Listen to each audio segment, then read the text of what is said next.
Daftar negara maju di dunia.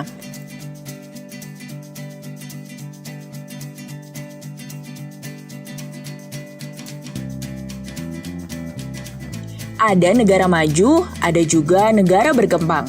Tahukah teman-teman, negara mana saja yang merupakan negara maju dan negara mana saja yang merupakan negara berkembang? Sebelum kita cari tahu jawabannya, kita cari tahu dulu bagaimana penentuan sebuah negara digolongkan sebagai negara maju atau berkembang. Bersumber dari kompas.com, kategori negara maju dilihat dari pendapatan nasional bruto atau PNB per kapita yang tinggi. Selain itu, negara maju juga harus memiliki pertumbuhan penduduk yang relatif rendah. Sedangkan sebuah negara dikatakan berkembang jika memiliki tingkat kesejahteraan yang relatif rendah dan indeks perkembangan manusia di bawah standar normal. Lalu, seperti apa daftar negara maju dan negara berkembang di dunia ya? Berikut ini daftarnya berdasarkan Dana Moneter Indonesia atau The International Monetary Fund atau IMF tahun 2018. Terima kasih karena selalu jadi teman setia Bobo. Sebelum lanjut videonya, jangan lupa like, subscribe, dan nyalakan lonceng notifikasinya. Daftar negara maju. Daftar negara maju di benua Asia. Daftar negara maju di benua Asia yakni Jepang, Hong Kong, Israel, Korea Selatan, Makau, Taiwan, dan Singapura. Sedangkan daftar negara maju di benua Amerika yakni Amerika Serikat dan Kanada, Puerto Rico. Daftar negara maju di benua Eropa yakni Austria, Luxembourg, Belanda, Malta, Belgia, Norwegia, Britania Raya atau UK, Denmark, Portugal, Estonia, Republik Ceko, Finlandia, San Marino, Perancis, Siprus, Jerman, Slovak, Republik Irlandia, Slovenia, Islandia, Spain, Italia, Sweden, Latvia, Switzerland, Lithuania, dan Yunani. Daftar negara maju di benua Australia dan Oseania yakni Australia dan Selandia Baru. Nah, itulah daftar negara maju di dunia yang dikelompokkan dari benuanya, teman-teman. Dilihat dari pendapatan nasional bruto atau PNB per kapita. Berdasarkan IMF, belum ada negara di benua Afrika yang masuk ke kategori negara maju. Di antara negara-negara di atas, negara mana nih yang ingin sekali teman-teman kunjungi? Pada video kali ini kita akan membahas sebuah negara kecil di Asia. Namun meskipun kecil, negara ini adalah salah satu negara paling maju baik secara ekonomi maupun teknologi. Negara ini juga dikenal sebagai salah satu macan Asia. Selain itu, negara ini juga dikenal sebagai satu-satunya negara di Asia Tenggara yang tidak memiliki hasil tambang. Lebih lengkapnya inilah Singapura.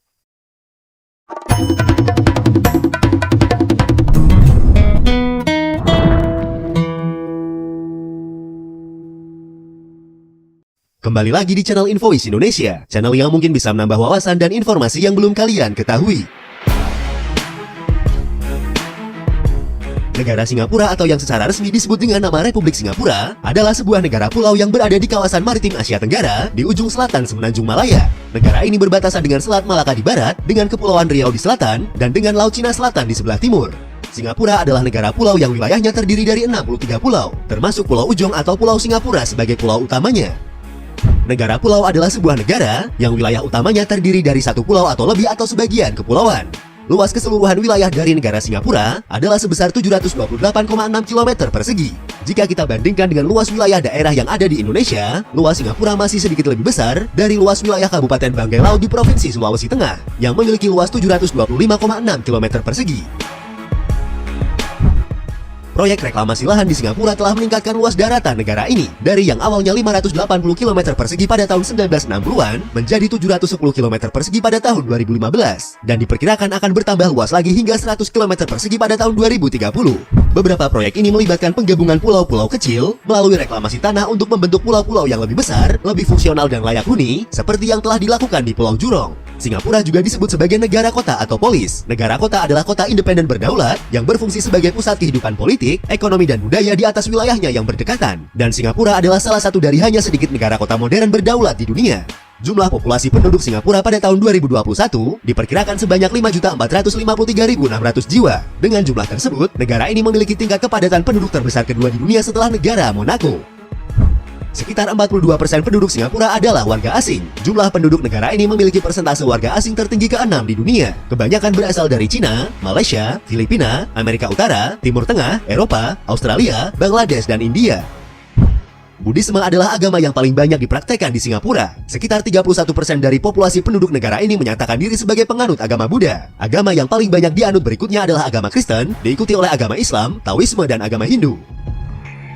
Pemerintah Singapura mengakui 4 bahasa resmi di negaranya, yaitu bahasa Inggris, Melayu, Mandarin, dan Tamil. Tidak seperti negara tetangganya Malaysia dan Indonesia, tempat di mana bahasa Melayu menjadi bahasa dominan. Bahasa paling dominan di Singapura adalah bahasa Inggris. Bentuk bahasa Inggris yang dipertuturkan di Singapura memiliki banyak ragam, mulai dari bahasa Inggris standar hingga bahasa Kreol atau yang dikenal sebagai Singlish. Singapura adalah negara republik parlementer dengan sistem pemerintahan parlementer unikameral Westminster yang mewakili berbagai konstitusi. Konstitusi Singapura menetapkan demokrasi perwakilan sebagai sistem politik negara ini. Tampuk kekuasaan eksekutif dipegang oleh kabinet yang dipimpin oleh Perdana Menteri. Sementara itu, Presiden Singapura secara historis merupakan jabatan seremonial. Namun sejak tahun 1991, Presiden diberikan hak veto untuk beberapa keputusan kunci seperti pemakaian cadangan nasional dan penunjukan jabatan yudisial. Presiden Singapura saat ini dijabat oleh seorang perempuan bernama Halimah Yacob. Beliau adalah presiden wanita pertama dalam sejarah Singapura dan menjabat sebagai presiden Singapura sejak tahun 2017. Sementara Perdana Menteri Singapura saat ini adalah Lee Hsien Loong yang mulai menjabat sebagai Perdana Menteri sejak tahun 2004. Singapura memiliki ekonomi pasar yang sangat maju, yang secara historis berputar di sekitar perdagangan entrepot atau pelabuhan perlintasan kapal. Bersama Hong Kong, Korea Selatan, dan Taiwan, Singapura adalah satu dari 4 macan Asia. Ekonomi negara ini sangat bergantung pada ekspor dan pengelolaan barang impor. Singapura memiliki ekonomi paling kompetitif di dunia dan menempati peringkat pertama dari 141 negara menurut peringkat Forum Ekonomi Dunia. Singapura menarik banyak investasi asing karena lokasinya, tenaga kerja yang terampil, tarif pajak yang rendah, infrastruktur yang maju, dan tingkat korupsi yang rendah. Negara ini memiliki PDB per kapita tertinggi kedua di dunia setelah negara Luxembourg.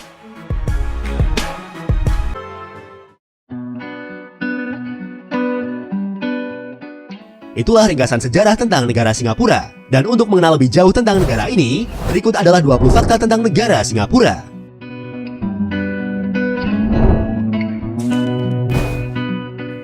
Etimologi nama Singapura memiliki beberapa versi. Menurut cerita rakyat Melayu, nama Singapura diberikan oleh Pangeran Sri Tribuana atau Sang Nila Utama ketika dia mendarat di pulau tersebut dan bertemu dengan binatang yang diceritakan sebagai seekor singa. Sang pangeran percaya bahwa pertemuannya dengan binatang tersebut merupakan sebuah pertanda keberuntungan. Dia kemudian mendirikan pemukiman di pulau tersebut dan menamakannya Singapura, yang berarti kota singa dalam bahasa Sanskerta. Namun versi yang berbeda diceritakan dalam sumber-sumber Portugis. Pada abad ke-14, para Meswara atau Sultan Iskandar Shah yang merupakan Pangeran Sriwijaya terakhir melarikan diri dari Palembang ke Temasek setelah Sriwijaya berhasil digulingkan oleh Majapahit. Dituliskan para Meswara kemudian berhasil membunuh kepala daerah di Temasek yang memiliki gelar Sang Aji. Dia kemudian mendeklarasikan kemerdekaan wilayah tersebut dari Majapahit dan menaiki singgasana singa. Dan diperkirakan nama Singapura diambil dari singgasana singa tersebut. Desain bendera nasional Singapura terdiri dari 2 warna utama, yaitu warna merah dan warna putih dengan tambahan lambang bulan sabit dan 5 buah bintang pada sudut kiri atasnya. Desain ini diadopsi sejak tanggal 3 Desember tahun 1959, ketika Singapura memiliki pemerintahan sendiri di dalam kerajaan Inggris. Adapun unsur-unsur yang terdapat pada desain bendera tersebut memiliki simbolisme makna tersendiri, seperti warna merah yang melambangkan persaudaraan universal dan kesetaraan manusia, warna putih melambangkan kemurnian dan kebajikan yang meresap dan abadi, bulan sabit melambangkan sebuah negara muda yang sedang maju, dan kelima bintang melambangkan 5 prinsip yang dipegang oleh Singapura, yaitu demokrasi, perdamaian, kemajuan, keadilan, dan kesetaraan. Merlion adalah maskot resmi dari negara Singapura. Maskot yang digambarkan sebagai makhluk mitos dengan kepala singa dan tubuh ikan ini banyak digunakan untuk mewakili negara kota dan rakyatnya sebagai personifikasi nasional. Dolar Singapura adalah mata uang resmi dari negara Singapura. Mata uang ini secara internasional dikodekan dengan SGD. Jika kita konversi ke mata uang negara Indonesia, 1 dolar Singapura memiliki nilai sebesar Rp10.498. Berdasarkan nilainya, dolar Singapura adalah mata uang ke-13 yang paling banyak diperdagangkan di dunia pada tahun 2019. Selain digunakan di Singapura, dolar Singapura juga diterima sebagai alat pembayaran biasa di negara Brunei Darussalam, sesuai dengan perjanjian pertukaran mata uang antara Otoritas Moneter Singapura dan Otoritas Moneter Brunei Darussalam. Demikian pula dolar Brunei juga bisa diterima di Singapura.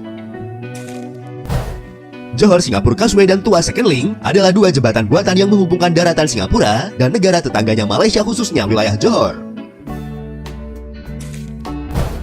Singapura adalah salah satu negara pertama yang memiliki hubungan normal dengan Republik Rakyat Tiongkok setelah negara ini membuka diri pada tahun 1978. Negara ini mengakui kebijakan Satu Tiongkok RRT dan memiliki hubungan dagang yang luas dengan negara itu. Meski demikian, Singapura juga mempertahankan hubungan diplomatik dengan pemerintah Republik Tiongkok di Taiwan. Karena Singapura memiliki hubungan diplomatik dengan Amerika Serikat dan Korea Utara, dan merupakan salah satu dari sedikit negara yang memiliki hubungan dengan kedua negara tersebut, pada tanggal 12 Juni tahun 2018, Singapura menjadi tuan rumah pertemuan puncak bersejarah antara Presiden Amerika Serikat Donald Trump dan pemimpin Korea Utara Kim Jong-un. Pertemuan ini adalah pertemuan pertama antara para pemimpin kedua negara tersebut.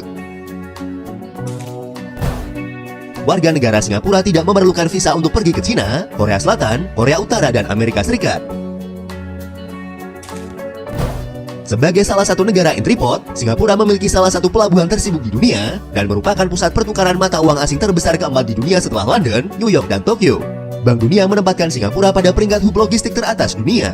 Ekonomi Singapura termasuk di antara 10 negara paling terbuka, kompetitif, dan inovatif di dunia. Singapura juga dianggap sebagai negara paling ramah bisnis di dunia. Bandara Changi Singapura adalah salah satu pusat transportasi terbesar di Asia. Bandara ini juga merupakan salah satu bandara tersibuk di dunia menurut lalu lintas penumpang dan kargo internasional. Bandara ini telah dinilai sebagai salah satu bandara internasional terbaik oleh majalah perjalanan internasional, termasuk sebagai bandara terbaik dunia untuk pertama kalinya pada tahun 2006 oleh Skytrax. Pariwisata adalah industri utama dan penyumbang ekonomi Singapura. Singapura adalah kota kelima yang paling banyak dikunjungi di dunia dan kedua di Asia Pasifik. Pada tahun 2018, negara ini menarik kunjungan dari sekitar 18,5 juta wisatawan internasional, lebih dari 3 kali total populasi negara. Pada tahun 2019, sektor pariwisata berkontribusi langsung terhadap sekitar 4% dari PDB Singapura. Bukit Timah adalah titik tertinggi alami dari negara Singapura, dengan ketinggian hanya 164 meter di atas permukaan laut. Cagar alam Bukit Timah memiliki lebih banyak jenis pepohonan dibandingkan seluruh wilayah di Amerika Utara.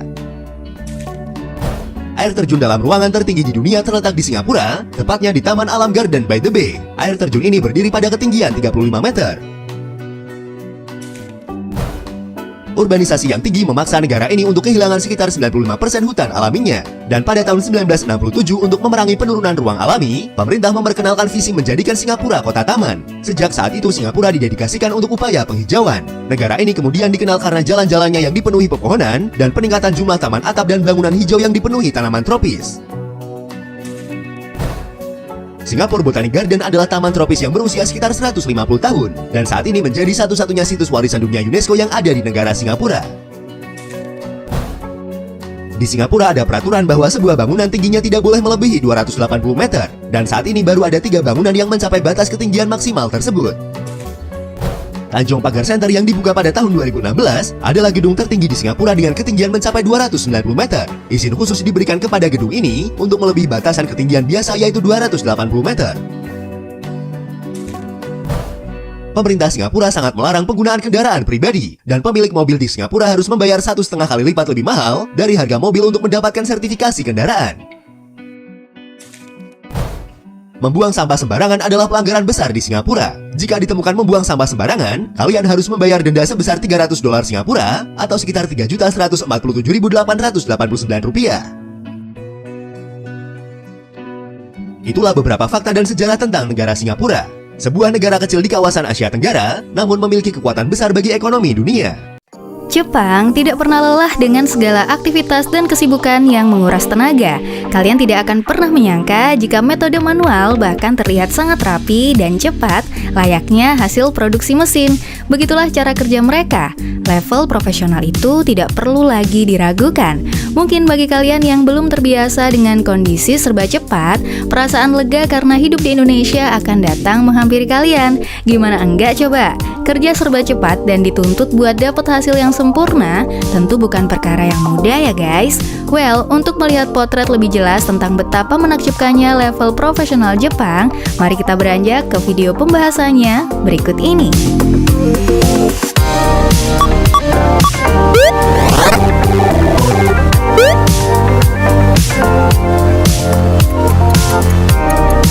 Pembuatan mochi.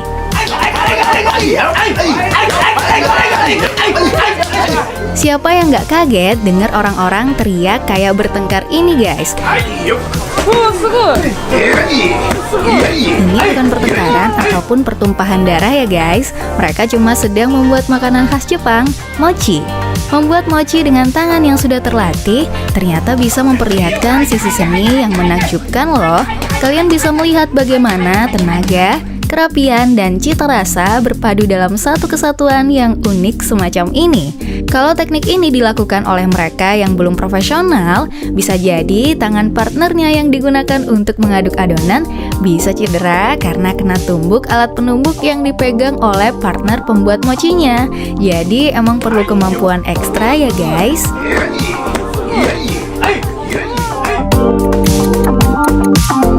Penggunaan kalkulator. Di Jepang, kalian nggak bakalan mengalami kesulitan ketika pembeli datang secara keroyokan di tempat yang sama dengan tempat yang kalian berbelanja. Kenapa? Karena tukang kasir di sana bisa dijamin sangat profesional guys. Gambaran itu bisa dilihat dari bagaimana orang-orang Jepang menggunakan kalkulator. Well, udah ngerasa aman kan kalau mau belanja? Mereka memang sangat cekatan dan terampil ya guys. Ini bisa saja mengalahkan mesin penghitung otomatis jika mesin penghitung otomatis tersebut dioperasikan oleh orang-orang yang nggak profesional kayak kita-kita gini guys. Pembungkus kado. Kalau cara kerjanya kayak gini, mesin-mesin pabrik akan menganggur dan nggak perlu lagi digunakan ya guys. Gimana enggak coba? Cuma butuh beberapa detik untuk membungkus kado cantik yang siap dilayangkan kepada penerimanya. Emang nggak kaleng-kaleng ya guys cara kerjanya? Bukan cuma kado guys, cara membungkus seperti ini juga sangat memungkinkan untuk dimanfaatkan di segala bentuk kemasan. Apalagi sekarang lagi musim packing produk dengan konsep hampers. Dijamin tenaga profesional kayak gini sangat efektif buat dipekerjakan ya guys. Cara kerja koki. Tukang masak bukan cuma diwajibkan mengenal dapur dan alat-alat masaknya. Teknis penyajian dan efektivitas produksi juga menjadi bekal yang harus dikuasai oleh para koki di Jepang. Lihat aja nih guys, membuat nasi goreng dengan omelet saja ada seni khususnya kayak gini. Sebenarnya kalau ditinjau dari latar belakang mengapa mereka melakukan hal semacam ini, seni tidak ada kaitannya sama sekali. Mereka hanya berusaha mencari cara paling efektif dan paling cepat agar segala pekerjaan segera terselesaikan. Namun karena kecepatan, keluasan, dan konsistensi gerak yang mereka ciptakan, ada keindahan tersendiri yang bisa kita lihat ya guys. Sang pemotong. Awas kepotong ya guys. Lihat betapa tangkasnya tangan sang pemotong ini. Ia bahkan tidak ragu dengan keteraturan ukuran potongannya. Kerennya, hasil potongannya emang rapi dan sesuai dengan berat yang telah ditentukan. Lihat aja guys, ada timbangan yang mengukur hasil potongannya. Menakjubkan banget kan? Teknik memotong yang mencengangkan ini bukan cuma dikuasai oleh satu lini. Pemotong semangka ini juga bisa melakukan hal serupa. Kalian motong semangka butuh waktu berapa lama guys? Coba deh lihat ini. Rasanya motong semangka aja butuh skill khusus ya guys. Melipat taplak meja. Seorang pegawai di restoran ataupun hotel juga nampaknya memiliki keterampilan yang menakjubkan. Melipat taplak meja kelihatannya menjadi suatu hal yang sepele. Namun di tangan para profesional ini semua nampak berbeda guys. Ada keteraturan yang sangat stabil. Bukan hanya memiliki hasil yang sangat rapi, mereka juga melakukannya dengan sangat cepat. Bahkan ketika taplak meja tersebut memiliki bentuk bulat, itu sama sekali tidak memberikan kendala yang berarti. Well guys, ada yang ngerasa minder sama level profesional mereka? Pedagang jajanan. Penjual jajanan ringan juga harus memiliki keterampilan guys. Semua yang berkaitan dengan Jepang haruslah berjalan dengan serba cepat. Kalian bisa melihatnya di sini. Perempuan itu terlihat menanggapi seseorang yang mengajaknya berbicara, namun tangannya tetap berada pada wajannya. Dia memindahkan jajanannya yang telah matang dari wajan dengan cara yang tidak biasa terlihat di negara lain. Perempuan itu mencungkilnya dengan cepat dan melemparnya secara tepat. Tidak ada yang bisa mengkritik hasil pekerjaannya. Semua terlihat sempurna ya guys. Pegawai kantor. Pegawai kantor sebenarnya menggunakan trik umum yang biasa digunakan oleh pekerja kantor di negara lain. Hanya saja, mereka melakukannya dengan level yang berbeda. Lihat saja bagaimana cara mereka mengetik. Apakah kalian tidak penasaran tentang bagaimana cara pegawai itu melatih fokusnya? Dia terlihat tidak bermasalah saat membaca panduan yang ada di depannya dengan tangan yang terus mengetik. Bahkan dia tidak mengurangi kecepatan mengetiknya. Bukankah itu sangat menakjubkan, guys? Wrapping. Kalian pasti udah sering banget kan lihat pegawai supermarket wrapping produk yang dibeli oleh pelanggan. Tapi udah pernah lihat yang modelnya kayak gini? Pegawai supermarket di Jepang juga hidup dengan serba cepat. Mereka dituntut untuk cekatan. Mirip sih sama ibu-ibu yang membungkus kado di pabrik tadi. Cuma ini versi supermarketnya ya guys. Gak mengurangi sisi kerennya kan? Pengolah tuna. Koki ini memiliki skill yang luar biasa. Ini bukan soal kecepatan guys, tapi tentang kerapian yang berhasil diciptakan oleh koki handal tersebut. Tuna besar itu disayat dan kemudian dipotong tipis tanpa menggunakan pengukur yang pasti. Dia hanya memotongnya secara manual, namun hasil pekerjaannya sangatlah mengagumkan. Lihat aja guys, tuna itu telah berubah wujud menjadi sayatan-sayatan kecil yang mengagumkan. Bukankah ini membuat kita bertanya-tanya tentang berapa lama waktu yang dibutuhkan oleh para koki tersebut untuk bisa berada di level. Belanda adalah sebuah negara yang sebagian besar terletak di benua Eropa, sebuah negara monarki konstitusional yang mencakup seluruh bagian Belanda Eropa serta Belanda Karibia. Belanda terdiri dari 12 provinsi di Eropa Barat dan 3 pulau teritori di Karibia. Belanda merupakan salah satu negara terpadat di dunia, dan tempat yang lebih banyak sepeda daripada manusianya, terkenal juga akan tanggul, kincir angin, terompa kayu, tulip, dan masyarakatnya yang terbuka dan liberal. Negara kincir angin sudah sangat melekat kuat bagi Belanda, julukan pun berdasarkan banyaknya jumlah kincir angin yang ada di Belanda. Populasi tertinggi di dunia ada di negara ini, rata-rata tinggi badan laki-laki adalah 1,85 meter. Dikenal sebagai penjual bunga dunia, karena mereka menghasilkan 1,7 miliar bunga per tahun, yang mewakili sekitar 60% produksi dunia. Tidak hanya menonjolkan bunga tulipnya, tetapi juga bunga krokus, dafodil, dan eceng gondoknya. Mereka juga merupakan salah satu tempat wisata terbesar, dengan ribuan orang berbondong-bondong untuk mengapresiasi ladangnya yang indah, mengunjungi pasar bunga Leeuwarden, pasar bunga terapung di Amsterdam atau Taman Keukenhof, yaitu taman bunga terbesar di dunia. Amsterdam adalah ibu kotanya dan salah satu tujuan wisata paling populer di dunia. Kota ini berpenduduk lebih dari 800.000 jiwa dan luas wilayahnya 219 km persegi.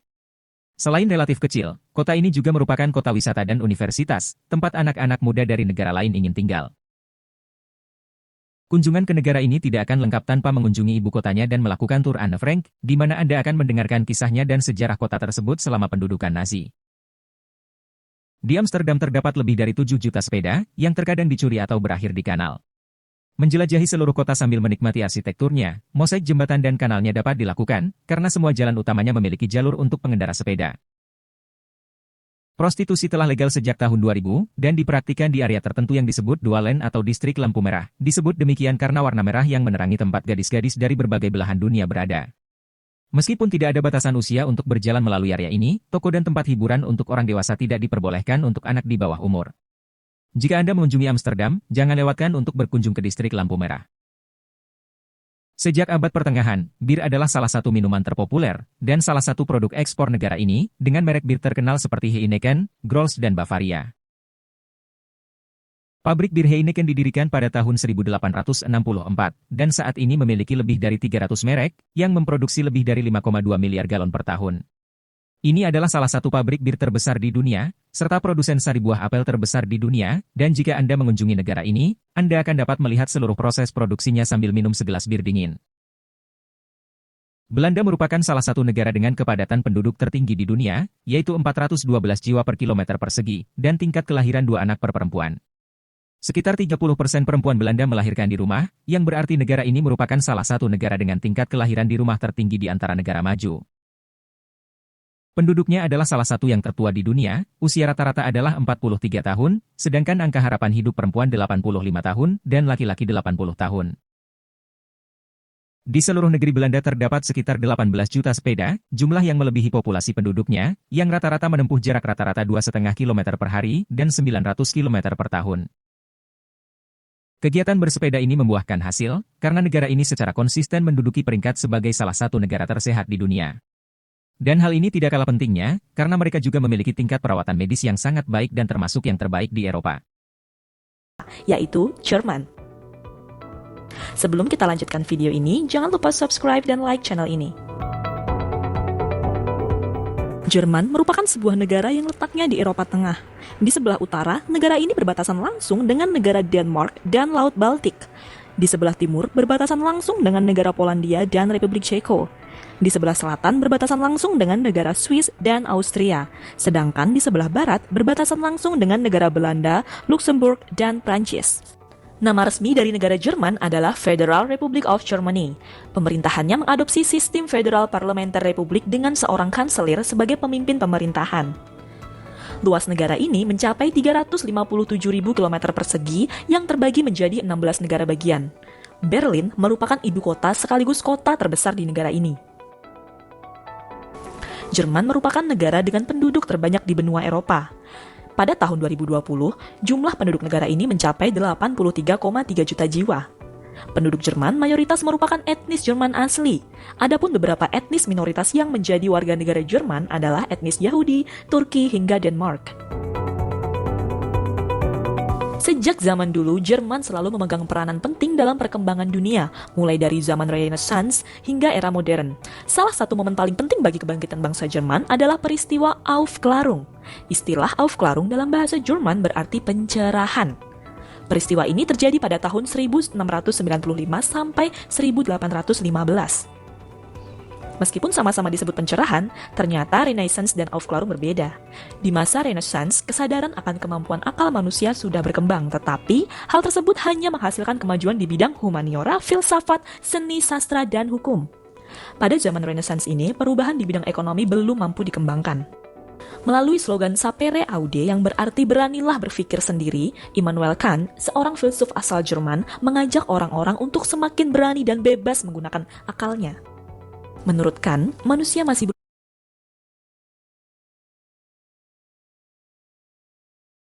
belum yakin akan kemampuan akalnya untuk menciptakan kemajuan dan kebahagiaan di dunia. Jika manusia belum mampu melakukan hal tersebut, itu berarti bahwa manusia tersebut belum dewasa.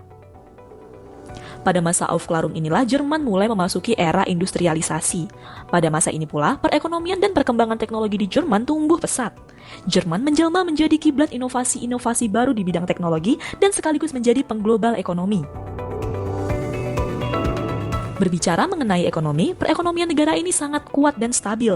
Pada tahun 2020, perekonomian Jerman menjadi yang terbesar di Eropa, sekaligus terbesar keempat di dunia setelah Amerika Serikat, China, dan Jepang. Nilai PDB Jerman pada tahun 2020 mencapai 3,9 triliun dolar Amerika. Jumlah tersebut mengalami penurunan dari tahun 2019 yang mencapai 4,5 triliun dolar Amerika.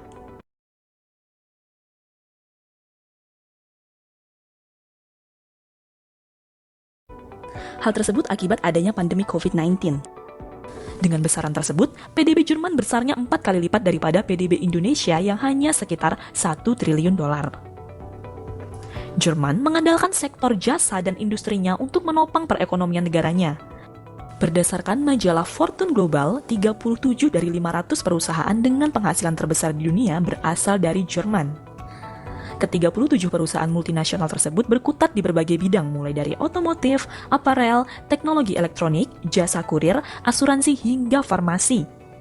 Dengan kekuatan perindustriannya yang sangat besar, pada tahun 2003 hingga 2008, Jerman dinobatkan menjadi negara eksportir terbesar di dunia.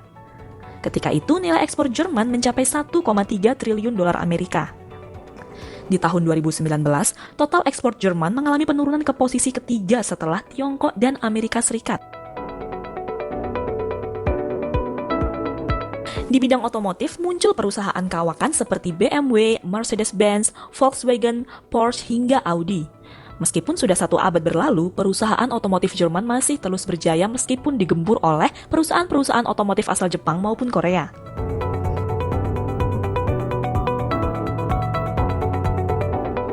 Dengan menawarkan teknologi yang berkelas dan memanfaatkan brand premium yang mereka miliki, perusahaan-perusahaan otomotif asal Jerman tersebut bisa terus bertahan dengan menyasar pasar premium. Selain itu, perusahaan-perusahaan Jerman juga menguasai bisnis apparel dan pakaian. Sekarang ini, siapa yang tidak tahu dengan merek pakaian Adidas, Puma, Hugo, ataupun Jack Wolfskin? Apparel Adidas dan Puma kini menjelma menjadi apparel olahraga terbesar di dunia.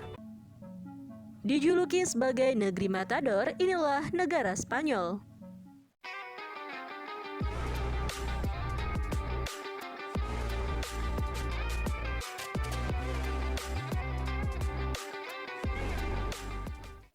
Spanya atau Spanyol adalah sebuah negara berbentuk kerajaan atau dalam bahasa Spanyol disebut Reino de España. Negara ini terletak di Eropa Barat Daya, tetangga Portugal yang terdapat di semenanjung Iberia. Spanyol memiliki batas darat dengan Eropa, yakni pegunungan Pirenia dengan Prancis dan Andorra.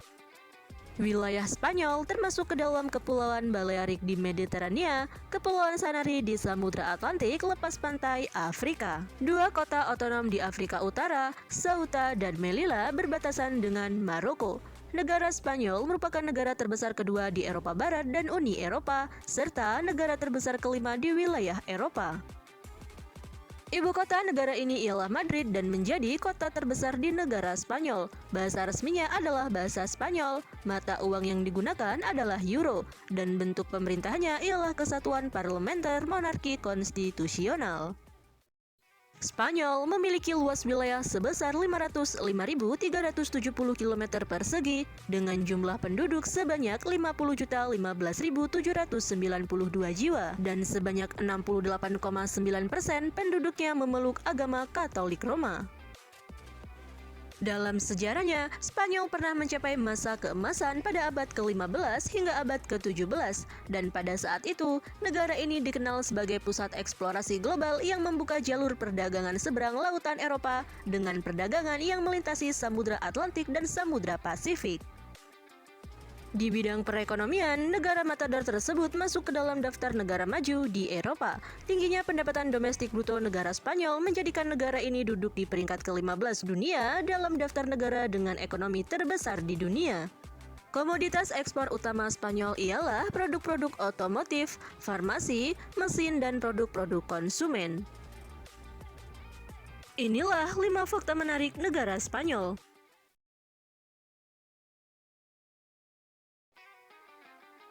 Tercatat dalam sejarah dunia bahwa negara ini pernah memiliki raja termuda yaitu Alfonsi XIII. Raja Alfonsi XIII dilantik secara langsung saat ia lahir pada tanggal 17 Mei 1886 dan dikenal membawa kehancuran bagi negaranya.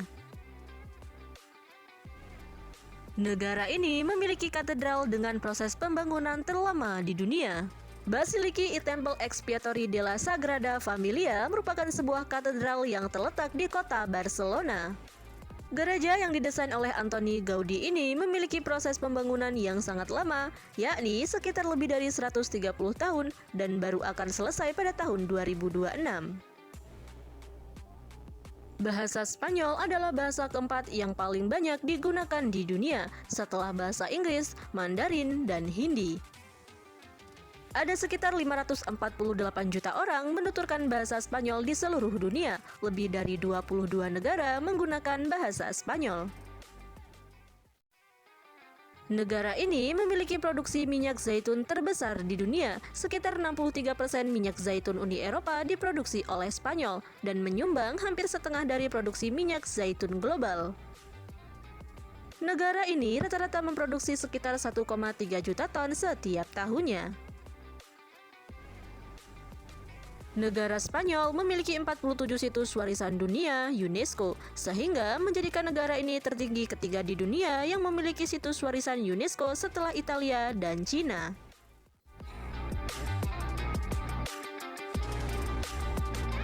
Terletak di Eropa Barat, inilah negara Prancis.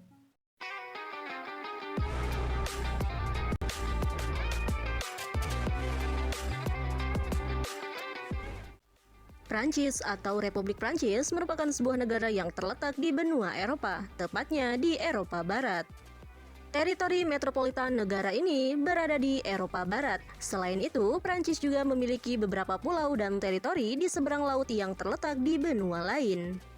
Teritori seberang laut tersebut diantaranya adalah France dan Guyana di Amerika Selatan, Guadeloupe dan Martinique di Laut Karibia, Amerika Tengah, serta Mayotte dan Reunion di Samudra Hindia.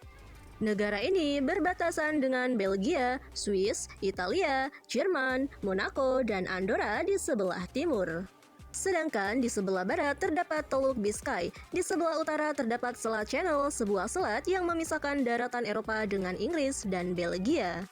Sedangkan di sebelah selatan berbatasan dengan Spanyol dan Laut Mediterania. Selain itu, Prancis juga berbatasan darat dengan Brazil dan Suriname.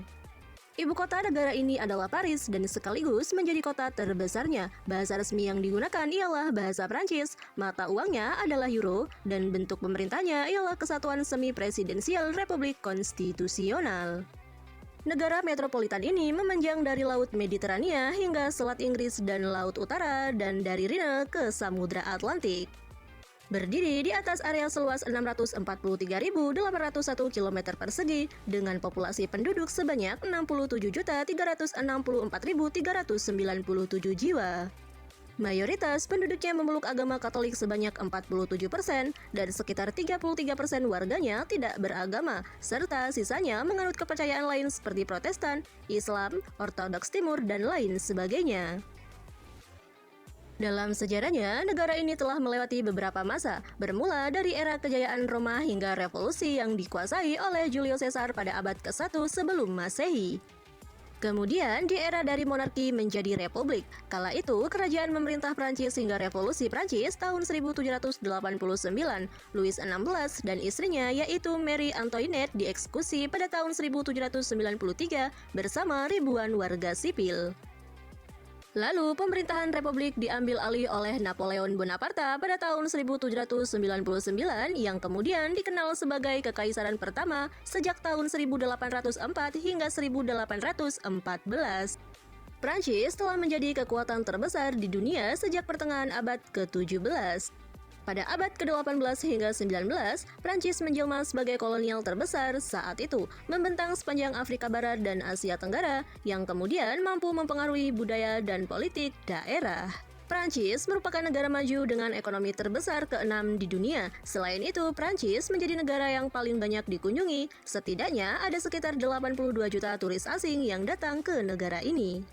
Prancis juga merupakan salah satu negara pendiri Uni Eropa dan memiliki wilayah terbesar dari semua anggota. Di bidang perekonomian, negara ini berdiri sebagai kekuatan ekonomi terbesar. Tingginya pendapatan domestik bruto atau PDB negara Prancis yang menjadikannya berada di peringkat ke-6 dunia sebagai negara dengan ekonomi terbesar di dunia. Selain itu, negara ini juga duduk di urutan ke-7 sebagai negara pengekspor terbesar di dunia. Komoditas utama ekspor Prancis adalah mesin, peralatan transportasi, pesawat, obat-obatan, besi, dan baja.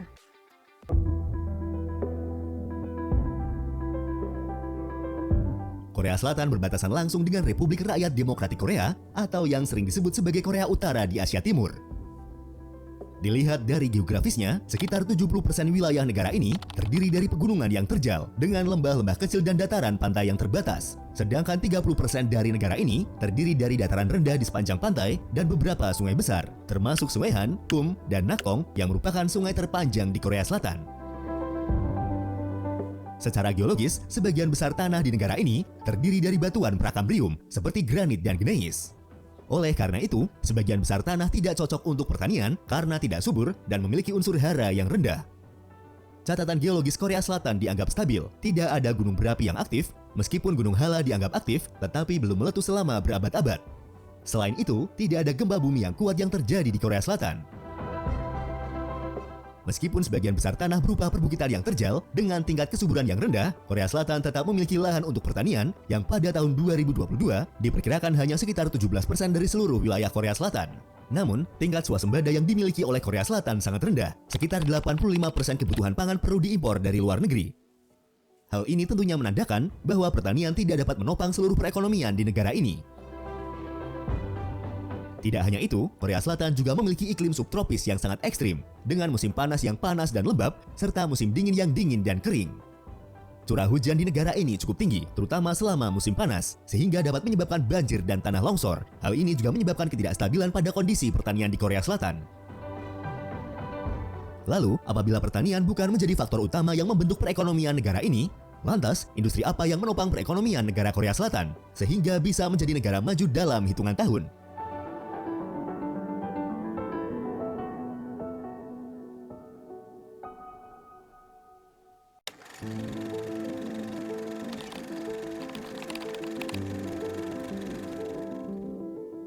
Pada tahun 1910, semenanjung Korea diambil alih oleh Kekaisaran Jepang dan merdeka pada tahun 1945. Lalu pada tahun 1948, akibat tegangnya hubungan Uni Soviet dan Amerika Serikat, semenanjung Korea dibagi menjadi dua bagian, yakni Korea Utara dan Korea Selatan. Setelah itu, pada tahun 1950, terjadi perang saudara antara Korea Utara dan Korea Selatan yang dikenal juga sebagai Perang Korea. Perang Korea ini terjadi pada tahun 1950 hingga tahun 1953 dan disebut-sebut sebagai salah satu konflik paling destruktif di era modern. Dengan sekitar 3 juta kematian akibat perang dan jumlah kematian warga sipil yang proporsional lebih besar daripada Perang Dunia Kedua ataupun Perang Vietnam.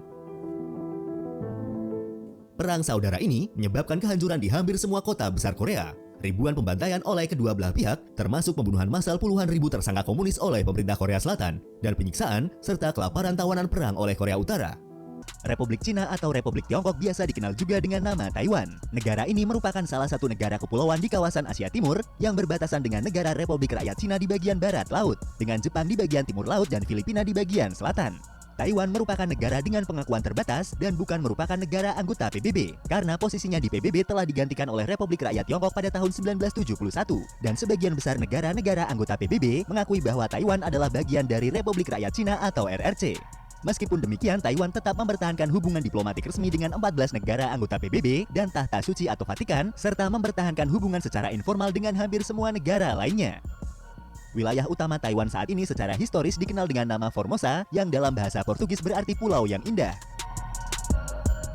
Total luas wilayah dari negara Taiwan adalah sekitar 36.197 km persegi. Jika kita bandingkan dengan daerah yang ada di Indonesia, luas negara ini sedikit lebih luas dari wilayah Provinsi Jawa Barat yang memiliki luas sekitar 35.377 km persegi. Selain pulau utama, pemerintah Taiwan memiliki yurisdiksi atas 22 pulau di grup Kepulauan Taiwan dan 64 di sebelah barat Kepulauan Penghu atau Kepulauan Pescadores. Ibu kota dari negara ini adalah kota Taipei, dan kota terbesarnya adalah kota Taipei Baru. Saat ini Taiwan mempunyai jumlah penduduk sekitar 23.780.452 jiwa, dengan sekitar 95% berasal dari etnis Han. Kebanyakan penduduk Taiwan mempraktekkan Buddhisme dan Taoisme, dengan presentase keduanya adalah sekitar 35% dan 33%. Sisanya adalah penganut kepercayaan yang lain. Bahasa Mandarin adalah bahasa resmi di Taiwan. Bahasa ini adalah bahasa utama yang digunakan dalam bisnis dan pendidikan, serta digunakan oleh sebagian besar penduduknya. Bentuk pemerintahan Taiwan adalah Republik Konstitusional Semi-Presidensial. Negara ini dipimpin oleh seorang presiden sebagai kepala negara, sedangkan pemerintahannya berada di bawah tanggung jawab seorang Perdana Menteri. Pemerintah Republik Cina atau Taiwan didirikan berdasarkan Konstitusi Republik Rakyat Cina dan 3 prinsip rakyat yang disebut juga sebagai Samin Doktrin, yang menyatakan bahwa Republik Rakyat Cina adalah sebuah republik demokratis rakyat yang diperintah oleh rakyat dan untuk rakyat. Konstitusi ini dibuat saat Republik Cina masih memerintah daratan Cina, yang saat ini menjadi wilayah Republik Rakyat Cina atau Tiongkok. Dalam segi ekonomi, Taiwan adalah salah satu dari 4 macan Asia bersama Hong Kong, Korea Selatan, dan Singapura. Negara-negara tersebut mendapatkan julukan karena mereka mengalami industrialisasi yang pesat dan mempertahankan tingkat pertumbuhan yang sangat tinggi. Pada paruh abad ke-20, pertumbuhan ekonomi dan industrialisasi yang cepat terjadi di wilayah ini, dan disebut juga sebagai keajaiban Taiwan atau Taiwan Miracle. Saat ini Taiwan adalah anggota dari Organisasi Perdagangan Dunia, Kerjasama Ekonomi Asia Pasifik, dan Bank Pembangunan Asia. Taiwan adalah negara terpadat dan ekonomi terbesar yang bukan merupakan anggota PBB. Taiwan mempunyai beberapa tempat yang menjadi daya tarik bagi para wisatawan. Antara lain adalah Taipei 101. Bangunan ini merupakan salah satu gedung pencakar langit tertinggi di dunia. Di tempat wisata ini, pengunjung juga bisa berwisata belanja barang mewah. Selain Taipei 101, para wisatawan juga bisa berbelanja di Saili Night Market yang terdapat berbagai macam barang dari pakaian, makanan, souvenir, mainan, dan lainnya. Di tempat ini juga terdapat tempat-tempat yang menawarkan hiburan seperti bioskop, arena video games, dan tempat-tempat karaoke. Selain wisata belanja di negara Taiwan terdapat wisata religius. Salah satunya adalah Kuil Xingtian. Kuil ini tergolong berusia muda karena tempat wisata ini dibangun pada tahun 1967. Selain wisata belanja dan wisata religius, Taiwan juga mempunyai beberapa destinasi wisata dengan keindahan alamnya, seperti Taman Nasional Yangmingshan yang dipenuhi beragam vegetasi dan mempunyai kebun bunga sakura yang sangat indah. Hualien dengan pemandangannya yang masih alami, Sun Moon Lake dan Dacha Riverside Park dengan pemandangan serta lingkungannya yang bersih dan nyaman mampu membuat para pengunjung merasa damai.